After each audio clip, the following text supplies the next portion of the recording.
আমরা যদি কখনো একা একা পুরীতে যাই, তো আমাদের সবচেয়ে বড় সমস্যা হয়ে দাঁড়ায় যে আমরা দুবেলা কোথায় খাবো, ভালো খাবার পাবো কি না, বা খাবারের কোয়ালিটি ভালো হবে কি না। তাই জন্য আজকে একটা রেস্টুরেন্টের আপনাদেরকে সন্ধান দেব, যার খাবারও যথেষ্ট ভালো এবং খুবই অ্যাফোর্ডেবল। এবং এখানে আলাদা খাবারের জন্য, যেমন ধরুন ভাত তরকারির জন্য কোনো আলাদা টাকা নেওয়া হয় না, পুরোটাই মিল সিস্টেমের মধ্যেই পড়ে। তো আজকে দেখুন আমরা যে হোটেলটার কথা বলবো সেটা হচ্ছে হোটেল সি ইন রেস্টুরেন্ট। এখানে আপনি যাবেন কিভাবে? পুরী হোটেল, যেটা আমাদের ল্যান্ডমার্ক থাকে পুরীর সি বিচের পাশে, পুরী হোটেলের পাশ দিয়ে যে সরু রাস্তাটা ঢুকে যায়, সেটা যায় সপ্তপদী ভজরি মান্না। ঠিক সেটাকে কিছুটা ছাড়িয়ে গিয়ে ডান হাতে আপনার এই রেস্টুরেন্টটা পড়বে। এখানে খাবারের মান তো অতিরিক্ত ভালোই, এবং সব খাবারই গরম ছিল, আর প্রত্যেকটা খাবারের স্বাদই ছিল খুবই ভালো। আমরা যখন পুরীতে থাকি, আমাদের কোথাও যদি ভালো রেস্টুরেন্টে খেতে যেতে হয়, তো আমাদেরকে স্বর্গদ্বারের কাছে যেতে হয়। ওখানে অনেক রকমের রেস্টুরেন্ট পেয়ে যায়, কিন্তু সেই পথটা হয়ে যায় অনেকটা হাঁটা।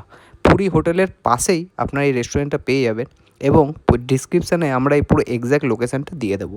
আপনারা অবশ্যই এখানে আসতে পারেন। দেখুন, হোটেল সি ইন রেস্টুরেন্ট, আপনারা এখানে আসতে পারেন। এত সুন্দর চেয়ার টেবিল সাজানো আছে, যেখানে আপনারা কখনও কনজেস্টেড ফিল করবেন না, এবং জায়গাটা ফাঁকাই থাকে। আর সার্ভিসও এনাদের খুব ভালো।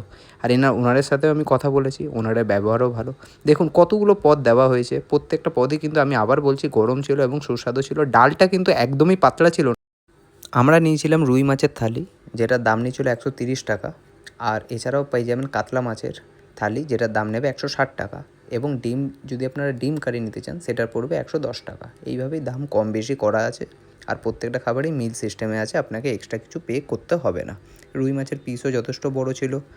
সাথে এই থালিটার মধ্যে ছিল ডাল, চাটনি, তরকারি, স্যালাড আর পাঁপড়।